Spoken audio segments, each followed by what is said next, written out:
Sir মাইরে দিয়ে একবারে বলছেন করতে।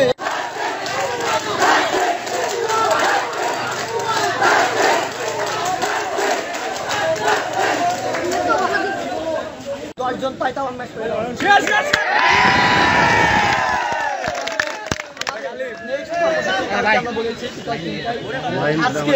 কেউ যদি হামলা বা হুমকির মুখোমুখি হও সাথে সাথে যোগাযোগটা ছড়াই দিবা। অবশ্যই অবশ্যই কেউ তোমাদের বিরুদ্ধে হামলা হুমকি কিছু দিতে পারবে না, ঠিক আছে? এক থাকবা সবাই, আগামীকাল বিকাল 3টা আমরা একটা পরিবার, অবশ্যই আমরা একটা পরিবার। আমাদের প্রথম আমরা আর জনবিশৃঙ্খলা না করি, সকলের যেতে আসতে অসুবিধা হচ্ছে, আমরা এখন আমাদের